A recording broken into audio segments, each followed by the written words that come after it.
दोस्तों नमस्कार, राम राम साहब। दोस्तों आप सभी का एक बार फिर से स्टडी एट होम परिवार में हार्दिक स्वागत है। दोस्तों आज हम बात करने जा रहे हैं हिमाचल प्रदेश ड्राइवर भर्ती के बारे में। दोस्तों हिमाचल प्रदेश में ड्राइवर भर्ती कौन सी है आप सभी को पता होगा।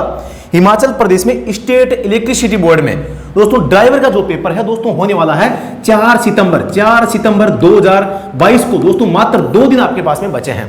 दोस्तों अगर आप इसकी कंप्लीट तैयारी करना चाहते हैं तो आपके सामने सवाल है, क्या आप ड्राइवर एग्जाम की तैयारी कर रहे हैं? अगर हाँ तो आप तुरंत जो हमारा study at home mobile app है इसको डाउनलोड कर सकते हैं। आप अपने एग्जाम को मात्र 5 घंटे में, दोस्तों मात्र 5 घंटे में अपने पूरे कोर्स को दोस्तों आप रिवाइज कर सकते हैं। कैसे कर सकते हैं? तुरंत इस ऐप को डाउनलोड करना है और बेहतरीन जो नोट्स है उनको डाउनलोड करके अपनी तैयारी है वो स्टार्ट करनी है। दोस्तों जो स्टडी एट होम आपको नाम दिख रहा है ये एक मोबाइल ऐप है, इसको आपको गूगल प्ले स्टोर से डाउनलोड करना है। डाउनलोड करके इसके अंदर आपको एक ई बुक ऑप्शन मिलेगा। क्या मिलेगा? ई बुक ऑप्शन मिलेगा, जिसमें आपके HPSEBL इस नाम से आपको नोट्स है इसमें मिलेंगे, उनको आप डाउनलोड कर लेना। पर वो मात्र 99 रुपए आपसे मांगेगा और मात्र 5 घंटे में आप अपना जो सिलेबस है दोस्तों पूरा कर सकते हैं और आपका जो सपना है ड्राइवर बनने का उसे दोस्तों पूरा कर सकते हैं। अगर आप नौकरी पाना चाहते हैं, अपने सपने को साकार करना चाहते हैं तो मात्र 100 रुपए की बात है साथियों। मैं आपको फिर से बता देता हूं तो आप ये प्राप्त कर सकते हैं। दोस्तों आज इस वीडियो में हम जो ड्राइवर के महत्वपूर्ण पर्सन है उन पर डिस्कशन करने वाले हैं। तो शुरू करते हैं आज का सेशन। तो इस सेशन में दोस्तों हम क्या सीखने वाले हैं? ड्राइवर से संबंधित जो महत्वपूर्ण प्रश्न है उनको हम यहां पे हल करेंगे।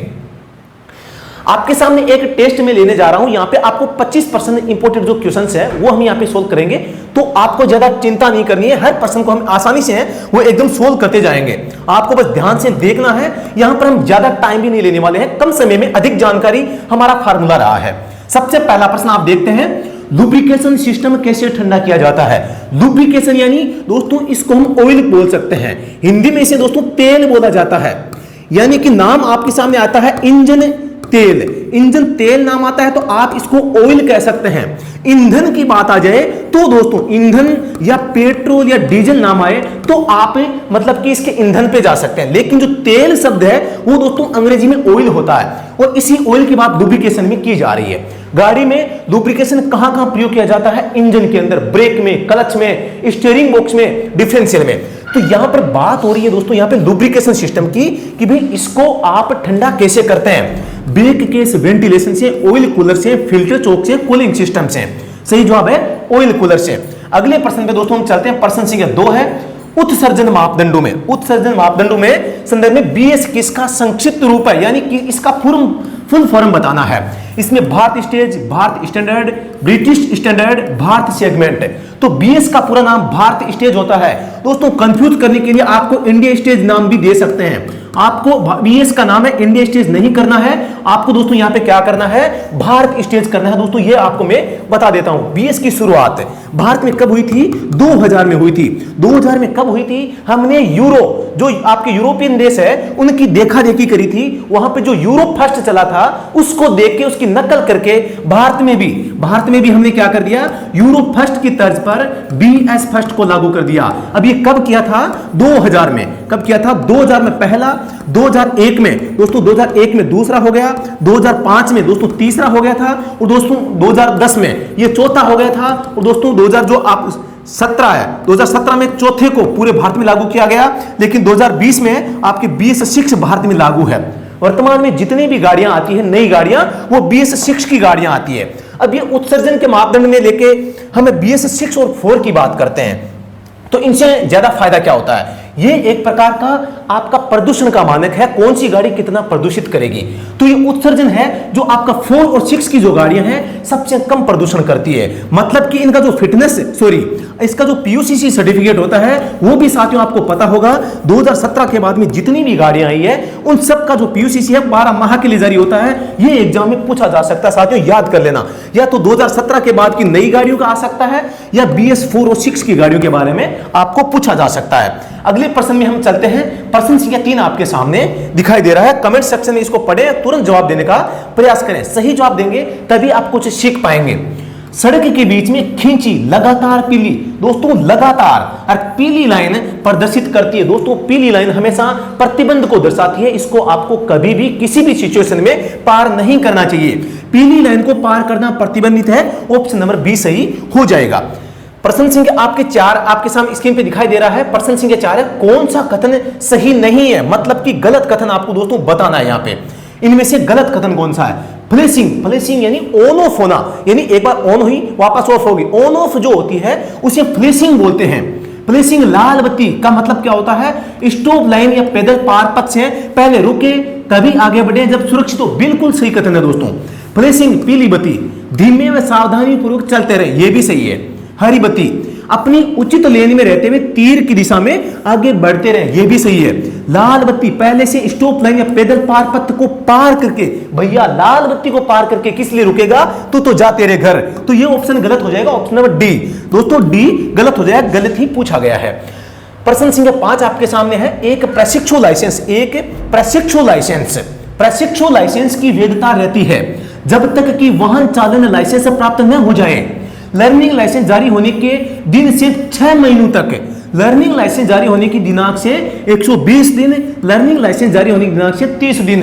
तो आप सभी को पता है 6 महीने के लिए लर्निंग लाइसेंस है वो जारी किया जाता है। लर्निंग लाइसेंस को बात करें 2 नंबर में आवेदन, 3 नंबर फॉर्म में जारी किया जाता है। स्थायी लाइसेंस की बात करता हूं तो स्थायी लाइसेंस इसके 1 माह से लेकर 6 माह के बीच में आवेदन किया जा सकता है। लर्निंग लाइसेंस की अवधि बात करें तो 6 माह है, स्थायी लाइसेंस के आवेदन 1 माह बाद से लेकर 6 माह तक के आपको यहां पे होता है। लर्निंग लाइसेंस माना कि आप दिल्ली से प्राप्त कर लेते हैं तो आप स्थायी लाइसेंस के लिए आवेदन केवल दिल्ली से कर पाएंगे, किसी दूसरे स्टेट से नहीं। लेकिन दिल्ली से लाइसेंस बनवाया आपने लर्निंग लाइसेंस, गाड़ी आप भारत में कहीं भी सीख सकते हैं। प्रश्न संख्या आपके सामने 6 है, पढ़ें और कमेंट सेक्शन में सही जवाब देने का दोस्तों आपको प्रयास करना है। पीली ट्रैफिक लाइट का जलने व बुझने का अर्थ होता है, पीली ट्रैफिक लाइट जलने और बुझने का, पीली अगर लाल जल रही है बत्ती, वो जल रही है बुझ रही है, उसका मतलब है एक बार रुके फिर देखें और अगर सही है तो आगे बढ़े। लेकिन पीली की बात करें तो धीमा और सावधानी से बढ़ना है। हरी लाइट वाहन को रोक, वाहन की गति धीमी, गति कम करके सावधानी। हाँ दोस्तों ऑप्शन नंबर सी, वाहन की गति कम करके सावधानी से आपको आगे है वो बढ़ना है। प्रश्न संख्या दोस्तों 7 आपके सामने स्क्रीन पे दिखाई दे रहा है। निम्न में से किसकी गाड़ी नो पार्किंग में खड़ी हो सकती है? नो पार्किंग में गाड़ी खड़ी हो सकती है विकलांग व्यक्ति की, अशक्त व्यक्ति की, पीड़ित व्यक्ति की, बीमार व्यक्ति की। शारीरिक विकलांग व्यक्ति ऑप्शन नंबर ए सही है दोस्तों, इसका हो जाएगा। दोस्तों इसको जो अशक्त गाड़ी होती है, अभी जो पिछला प्रश्न है इसको दोस्तों पहले बोला जाता था इनवैलिड कैरिज, यानी कि मतलब कि अशक्त वाहन, इनवैलिड व्हीकल। इसको दोस्तों 2019 में नाम बदल दिया गया है, इसका नाम अब कर दिया गया है रूपांतरित यान, अंग्रेजी में अडेप्टेड व्हीकल। मैं आपको यहां पे बताना चाहूंगा जो अशक्त विकलांग व्यक्तियों के लिए जो वाहन होता है साथियों, उसको अब अडेप्टेड व्हीकल नाम है उसका लिया गया है। तो आपको ये याद रखना है, हिंदी में रूपांतरित यान बोल सकते हैं, रूपांतरित, ठीक है, या अनुकूलित, ये भी नाम इसका कहा जाता है। तो आपको ये 3 शब्द दोस्तों पक्का याद करना है, पक्का प्रश्न छप सकता है यहां पे। प्रश्न संख्या 8 पढ़े। स्टीयरिंग व्हील को बिना बात घुमाने से निम्न होगा, क्या होगा आपको यह बताना है। क्या प्रभाव पड़ेगा? तेल की खपत बढ़ती है, तेल की खपत घटती है, तेल की खपत पर कोई प्रभाव नहीं पड़ता, उपरोक्त सभी प्रभाव पड़ते हैं। दोस्तों अगर आप बिना बात के स्टीयरिंग घुमाओगे तो तेल की खपत बढ़ने वाली है, ऑप्शन नंबर 1 सही हो जाएगा। प्रश्न संख्या 9 आपके सामने है। ब्रेक सुचारू रूप से रखने के लिए कितने समय बाद ब्रेक ऑयल को बदलवा लेना चाहिए? तो दोस्तों ब्रेक ऑयल की बात करते हैं तो ये लगभग आपको या तो 40,000 किलोमीटर, 40,000 से लेकर 60,000 के बीच में, या 2 वर्ष में एक बार, ये आपको याद है वो रखना साथियों, ठीक है। तो ऑप्शन नंबर डी इसका सही हो जाएगा। प्रश्न संख्या 10 पर चलते हैं। दुर्घटना के समय गाड़ी की कम से कम कितनी गति होनी चाहिए कि एयरबैग है वो आसानी से खुल जाता है? एयरबैग में सेंसर हवा भरने का आदेश दे देता है, तो इसकी न्यूनतम गति 25 किलोमीटर है। साथियों मैं बता देता हूं, अगर आप किसी स्कूल के पास में चल रहे हैं, आप स्कूल के पास में चल रहे हैं, आप अदालत के पास में चल रहे हैं, आप किसी मतलब की अदालत होगी, अस्पताल के पास में चल रहे हैं, अस्पताल, या कोई सड़क पर काम है, सड़क पर दोस्तों काम हो रहा है, सड़क पर काम चल रहा है, सड़क पर काम चल रहा है, सेना जा रही हो या जुलूस निकल रहा हो, जुलूस निकलता हो, ये चीजें अगर है तो दोस्तों आपकी गाड़ी की स्पीड है वो मिनिमम कितनी होनी चाहिए? कम से कम 25 ही रखनी है, इससे ज्यादा आप गाड़ी नहीं चला सकते, ये बात आपको याद रख लेना है। 2010 में स्पीड लिमिट का दोस्तों एक ऑर्डर आया था, जिसके तहत अधिकतम स्पीड 80 किलोमीटर थी। 2018 में एक आदेश नया आ गया है, इसके तहत अधिकतम स्पीड की जो लिमिट है दोस्तों आपके 100 किलोमीटर प्रति घंटा एनएच पे और 110 की स्पीड लिमिट हाईएस्ट स्पीड है वो एक्सप्रेस वे पर है वो रखी गई है। तो प्रश्न संख्या 11 पे मैं बात करता हूं, टायर के शीघ्र घिसने का मुख्य कारण क्या है, आपको यह बताना है। स्टीयरिंग आर्म टेढ़ी होने का कारण, स्टीयरिंग आर्म सीधी होने का कारण, स्पार्क इग्निशन के कारण, हवा व पेट्रोल के मिश्रण के कारण कब इस्तेमाल किया जाता है। मतलब कि हवा पेट्रोल का मिश्रण के कारण, ये आप इसको भूल जाएं, कब इस्तेमाल, इसको छोड़ दें आप, ये फालतू में आ गया कहीं से। तो स्टीयरिंग आर्म अगर टेढ़ी होगी तो दोस्तों टायर है वो शीघ्र घिस सकते हैं, आपको याद रखना है। ऑप्शन नंबर ए सही हो जाएगा। प्रश्न संख्या 12 आपके सामने है, चोक का इस्तेमाल कब किया जाता है। पहली बात तो यह है कि चोक होती क्या है दोस्तों, कार्बोरेटर जो होता है हवा पेट्रोल का मिश्रण तैयार करता है। कौन दोस्तों, कार्बोरेटर। और कार्बोरेटर का काम होता है कि हवा पेट्रोल का मिश्रण करके इंजन को भेजें। इसमें जो हवा प्लस पेट्रोल है दोस्तों, इसका जो नियंत्रण होता है वो चोक वालों से होता है। गाड़ी जब सर्दी में स्टार्ट नहीं होती है तो पेट्रोल की मात्रा बढ़ाने पर गाड़ी स्टार्ट आसानी से होती है। अब पेट्रोल की मात्रा कब बढ़ेगी, जब हवा की मात्रा कम हो जाएगी। हवा की मात्रा को हम कंट्रोल कर लेंगे तो पेट्रोल अपने आप बढ़ जाएगा। इस हवा को नियंत्रित करने के लिए दोस्तों चोक का इस्तेमाल पेट्रोल गाड़ियों में किया जाता है, यह बात आप याद रखना। लेकिन कब किया जाता है, जब इंजन ठंडा हो। अगले प्रश्न पे चलते हैं। प्रश्न संख्या 13 आपके सामने आ रहा है। प्रश्न संख्या 13 है, आप ड्राइविंग लाइसेंस के लिए आवेदन कर सकते हैं। मैंने बताया था जो लर्निंग लाइसेंस होता है वो दोस्तों आपकी 6 माह के लिए जारी किया जाता है, लेकिन आप आवेदन 1 माह से लेके 6 माह के बीच में करते हैं, यानी 30 दिन से लेके 180 दिन के बीच में आप कर सकते हैं। तो आवेदन कर सकते हैं 30 दिन बाद, परंतु 6 माह में। ऑप्शन नंबर 1 सही हो जाएगा, ये आप यहां पे देख सकते हैं। दोस्तों अगले प्रश्न पे चलते हैं। प्रश्न संख्या 14। प्रश्न संख्या 14 आपके सामने है, मोटर गाड़ी अधिनियम का अध्याय 2 किससे संबंधित है।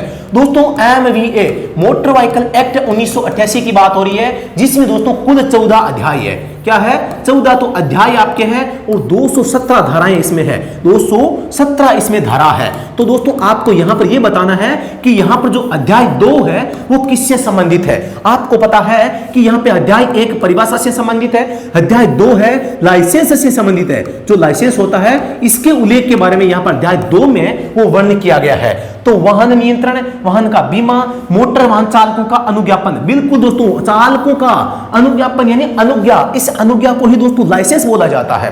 अनुज्ञा शब्द आ सकता है, अनुज्ञप्ति शब्द आ सकता है, यह शब्द भी आपको देखने को मिल सकता है। यह भी आ जाए तो आप इसको लाइसेंस है वो बोल सकते हैं। इंग्लिश में आपके लाइसेंस आएगा LICENSES, ठीक है। तो आपको याद रखना है। प्रश्न संख्या 15 आपके स्क्रीन पर है।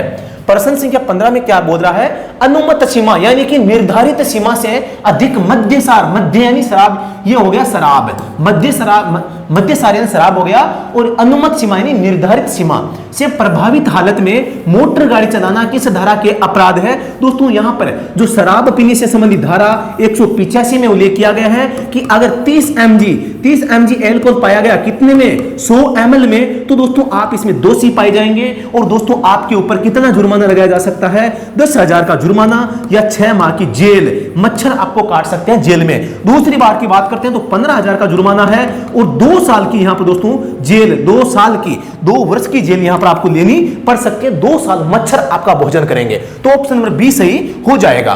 प्रश्न संख्या 16 आपके सामने है। हम ज्यादा टाइम यहां पर नहीं लेने वाले हैं, टाइम का बड़ा महत्व है साथियों।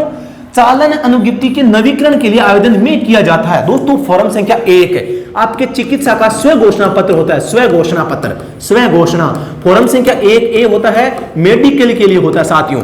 2 नंबर होता है LL के लिए आवेदन होता है, ठीक है।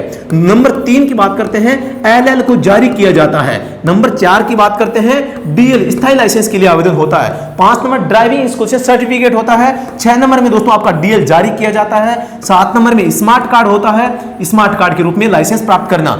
8 नंबर में दोस्तों एड, श्रेणी एड की जाती है। 9 नंबर में दोस्तों रिन्यूअल होता है। लेकिन मैं आपको थोड़ा सा बता देना चाहता हूं, तो कुछ थोड़ा सा इसमें अपडेट है वो दोस्तों आ चुका है। अपडेट क्या आया है, इसमें जो आप लर्निंग लाइसेंस के लिए आवेदन करते हैं, आप लाइसेंस को रिन्यूअल करवाते हैं, उसके लिए फॉर्म संख्या 2 आ गया है। कब आ गया है, आपका सारथी पोर्टल आने के बाद में। सारथी पोर्टल पर जो काम होता है वो फोरम संख्या 2 में होता है। ये मल्टीपर्पज फोरम है। इसका उपयोग आप रिन्यूअल में फर्स्ट टाइम आवेदन करते समय या मतलब कि लर्निंग लाइसेंस बनवाते समय या आप अगर रिन्यूअल करवा रहे हैं तो इसमें ये काम है दोस्तों आता है। तो आपको ये थोड़ा सा याद रखना है। इसके संबंध में ऑथेंटिकेट कोई सूचना अगर प्राप्त होगी तो हम आपके साथ में जरूर शेयर करेंगे। अभी यहां पे अगर 2 ऑप्शन में नहीं है तो आपको नो करना है, ठीक है। अगले प्रश्न पे हम चलते हैं। प्रश्न संख्या 17 आपके सामने स्क्रीन पर दिखाई दे रहा है दोस्तों। प्रश्न को पढ़े। घसीटते समय घसीट मोटर वाहन की गति से अधिक नहीं होनी चाहिए। आप अगर खराब गाड़ी को अपनी गाड़ी से खींच रहे हैं तो अधिकतम गति कितनी होती है? मैंने आपको बताया था कहीं सेना जा रही है, सेना जा रही है, जुलूस कोई निकल रहा है दोस्तों, यहां पे कोई अदालत आपके पास में आ गई, अदालत के पास में गाड़ी चला रहे हैं, अस्पताल के पास में गाड़ी चला रहे हैं, अस्पताल दोबारा से बता देता हूं, मैं डाउट क्लियर करके छोड़ूंगा। स्कूल की बात आ जाती है या दोस्तों यहां पे काम चल रहा हो, सड़क पे काम चलने पर इस प्रकार की जो कंडीशंस है दोस्तों, यहां पर घसीटते समय ये एक नया और जुड़ गया इसमें, घसीटते समय वाहन की जो आपकी स्पीड है वो 25 किलोमीटर प्रति घंटा से अधिक नहीं होनी चाहिए। ऑप्शन में 24 भी आ सकता है, तो आपको डरना नहीं है, थकना नहीं है। 25 और 24 दोनों सही है, सबसे परफेक्ट 25 है। दोनों आ जाए तो 25 को करना है। अगर 25 ना आकर 24 आए तो भी 24 करना है दोस्तों। 24 भी इसका सही आंसर हो जाएगा। प्रश्न संख्या में अगले 18 पे चलते हैं। निजी वाहनों के लिए नंबर पट्ट दोस्तों, निजी वाहन यानी प्राइवेट व्हीकल, निजी वाहन यानी क्या हो जाएगा? Private vehicle. नंबर पट्ट यानी इसकी जो नंबर प्लेट है साथियों का योजना क्या होती है? तो निजी वाहनों के लिए व्हाइट आपकी प्लेट होती है साथियों, और इस पे ब्लैक, इस पे क्या होते हैं? अक्षर होते हैं, ठीक है। तो ये याद रखना है। आधार सफेद, अक्षर काला। ऑप्शन नंबर डी इसका सही जवाब है, हो जाएगा साथियों। प्रश्न संख्या अगले पे हम चलते हैं। प्रश्न संख्या आपके सामने 19 प्रथम उपचार यानी कि जो प्राथमिक उपचार केंद्र जो होते हैं उनके साइन के बारे में बात कर रहे हैं। प्रथम उपचार का प्रतीक कैसा होता है? हरित पृष्ठभूमि पर सफेद क्रॉस, नीले बॉर्डर में काली पृष्ठभूमि पर पीला क्रॉस, नीले बॉर्डर में सफेद पृष्ठभूमि पर लाल प्लस, काली पृष्ठभूमि पर लाल क्रॉस। दोस्तों अभी तक जो सूचना मिल रही है आपको क्या करना है? नीले बॉर्डर में सफेद पृष्ठभूमि पर लाल प्लस होता है, लेकिन यह भी सूचना है कि इसको बदलकर हरी पृष्ठभूमि पर सफेद क्रॉस है वो इसको बना दिया गया है। किसके द्वारा? WHO के द्वारा। इसकी ऑथेंटिकेट को सूचना मिल जाएगी तो आपको जरूर इससे दोस्तों रूबरू करवा दिया जाएगा। लेकिन अभी आपको है क्या करना है? ये ऑप्शन में सी सही जवाब मानना है, क्योंकि हम पढ़ रहे हैं ड्राइवर सब्जेक्ट। क्या पढ़ रहे हैं? ड्राइवर सब्जेक्ट पढ़ रहे हैं। और ड्राइवर में दोस्तों रूल लागू होते हैं IRC, इंडियन रोड कांग्रेस के। वर्तमान में IRC 67 के कोड 2010 के जो नियम है दोस्तों हमारे अभी चल रहे हैं। और ये नियम दोस्तों क्या कहते हैं कि आपका जो प्रथम उपचार का प्रतीक है वो किस कलर में होंगे? नीले बॉर्डर में सफेद पृष्ठभूमि पर लाल प्लस का चिन्ह दोस्तों यहां पे होगा। तो ये मैं आपको सबूत दे रहा हूं, ठीक है। अगर ये होगा, इसकी कोई जानकारी प्रूफ होगा हमारे पास में, हम आपके साथ में जरूर शेयर करेंगे। जब तक जानकारी नहीं, जब तक हम भी इस विषय पे मौन हैं। अगले प्रश्न पे दोस्तों चलते हैं। प्रश्न संख्या 20 आपके सामने दिखाई दे रहा है। अविधिमान्य वाहन, अविधिमान्य इनवैलिड कैरिज दोस्तों अंग्रेजी में INVALID invalid CARRIAGE invalid carriage यानी कि जो विकलांग व्यक्तियों के लिए गाड़ी होती है उसकी बात हो रही है। अविधिमान्य वाहन, इनवैलिड कैरिज, असक्त वाहन यानी कि निःशक्त लोगों के विशेष रूप से अभिकल्पित। आपको पता है विकलांग जो व्यक्ति होता है उनके लिए गाड़ी को विशेष रूप से अलग डिजाइन किया जाता है, इसीलिए इसको अविधिमान्य वाहन है वो बोला जाता है। इसका उल्लेख अध्याय आपके पहले में किया गया है परिभाषा के साथ में। प्रश्न संख्या आपके सामने 21 है। निवारक चिन्ह बहुत बड़ा, बहुत अच्छा प्रश्न आया है। में प्रदर्शित किए जाते हैं वृत्त में, त्रिकोण में, आभतीय, वर्गाकार में। दोस्तों एक नाम आता है नियामक, एक नाम आता है नियामक, एक नाम आता है विनियामक। क्या आता है? एक नाम आता है विनियामक, एक आ गया निवारक। दोस्तों अंतर कर लेना, सीख लेना, छाप लेना रासर की बात को। ये जो निवारक चिन्ह होता है ये त्रिभुज वाला होता है, आपको याद रख लेना है। और इसे चेतावनी संकेत भी बोला जाता है। लेकिन नाम आ जाए नियामक और विनियामक, ये दोस्तों आदेशात्मक संकेत होते हैं, याद रख लेना। और सर्कल में या वर्ग वृत्त में दोस्तों होते हैं, गोल आकृति में दोस्तों होते हैं कौन से? नियामक और विनियामक। ये दो तो आदेशात्मक संकेत है और ये निवारक त्रिभुजात्मक संकेत होता है। तो इसका सही जवाब हो जाएगा निवारक चिन्ह किसमें होते हैं? त्रिकोणात्मक आकृति में। ऑप्शन नंबर बी सही हो जाएगा। प्रश्न संख्या 22, भोंपू का उपयोग। भोंपू एक तरह का बड़ा हॉर्न होता है जो बहुत तेज आवाज करता है, जो कि डेसिबल में मापी जाती है। ध्वनि को जो अधिकतम डेसिबल की सीमा है उसको पार करता है, इसलिए एक अपराध है। भोंपू का प्रयोग कहीं भी नहीं किया जा सकता। पहली बात अवैध है। ऑप्शन नंबर 1 इसका सही जवाब हो जाएगा। प्रश्न संख्या 23 है, टेल गेटिंग है। टेल दोस्तों आप सभी को पता होगा कि टेल किसे कहते हैं। टेल बोलते हैं दोस्तों पूंछ को। पूंछ यानी दोस्तों जो पीछे होती है। पूंछ किसे कहते हैं, जो पीछे होती है। यहां गेटिंग है यानी पीछे चलना। पीछे किसके चलना, माना कि आप गाड़ी चला रहे हैं, आपके पीछे एक दूसरा वाहन है जो खतरनाक तरीके से गाड़ी चला रहा है और आपको खतरे में डाल रहा है, एकदम पास में गाड़ी चला रहा है। जैसी थोड़ी सी चूक हुई, खल्लास, दुर्घटना हो जाएगी। उसे कहते हैं टेल गेटिंग, यानी किसी दूसरी गाड़ी के एकदम पीछे सटकर खतरनाक गाड़ी चलाना टेल गेटिंग कहलाता है। अपने वाहन के आगे चल रहे किसी वाहन के पीछे एकदम पास में खतरनाक तरीके से गाड़ी चलाना, यही इसका जवाब है दोस्तों, हो जाएगा। सुरक्षित दूरी नहीं होगा, आगे चल रहे वाहन कम से ये भी नहीं होगा, कोई नहीं। ठीक है, ऑप्शन नंबर 1 यानी आगे जो वाहन चल रहा है उसके पास में एकदम खतरनाक गाड़ी चलाना टेल गेटिंग कहलाता है। प्रश्न संख्या 24 आपके सामने है, वाहन बीमा अधिनियम के तहत तीसरी पार्टी में बीमे में सम्मिलित होता है। दोस्तों जो बीमा होता है वो 3 प्रकार का होता है। एक होता है थर्ड पार्टी बीमा, एक होता है सेकंड पार्टी बीमा, एक होता है फुल इंश्योरेंस।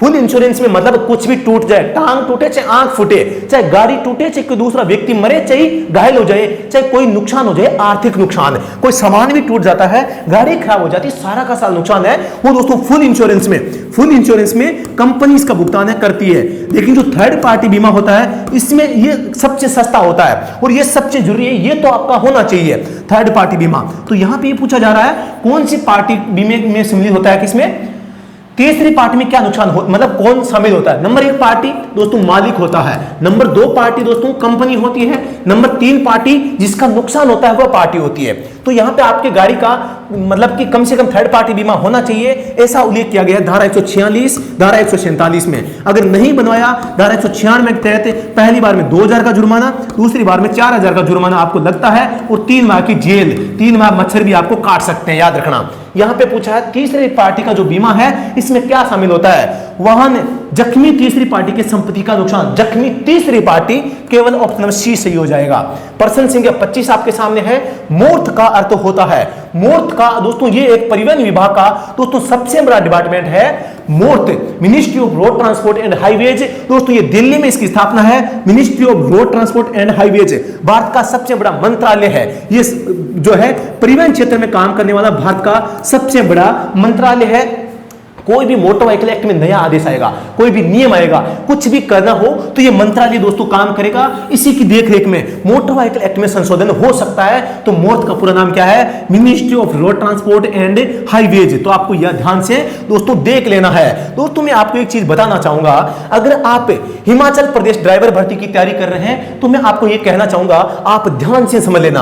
अब क्या आप भी ड्राइवर एग्जाम की तैयारी कर रहे हैं? अगर आप कर रहे हैं तो साथियों आपके लिए एक सुनहरा अवसर है, आप अपनी सरकारी नौकरी लगने का जो ड्राइवर का सपना है उसे साकार कर सकते हैं। अगर हां तो तुरंत आपको study at home driver app mobile के प्ले स्टोर में जाकर तुरंत डाउनलोड करें और इस ड्राइवर ऐप पर आप अपने एग्जाम को मात्र 5 घंटे में दोस्तों पूरा रिवाइज कर सकते हैं। 5 घंटे में पूरा कोर्स रिवीजन हो जाएगा। मेरे द्वारा हाथ से एकदम स्पेशली नोट्स आपके लिए तैयार किए गए हैं। तो तुरंत इस ऐप में जाएं और बेहतरीन नोट्स है उनको डाउनलोड करके अपनी तैयारी है वो स्टार्ट करें। साथियों अभी भी कुछ नहीं हुआ है, जो कर लेगा वो पा जाएगा, वो अपने सपने को साकार कर जाएगा। अपने माता पिता का सपना आपका सपना है या नहीं है? आपके माता पिता जरूर ये राह देख रहे हैं, मेरा लड़का भी सरकारी नौकरी बनकर आएगा और अच्छी कमाई करके लाएगा, जिससे हमारी जो जरूरतें हैं दोस्तों वो पूरी होगी। मात्र 100 रुपए, 100 भी नहीं पूरा 99 रुपए में ये हमारी 6 साल की मेरी जो मेहनत है, मैंने हाथ से एक एक लाइन को चुन चुन के उसमें लिखा है।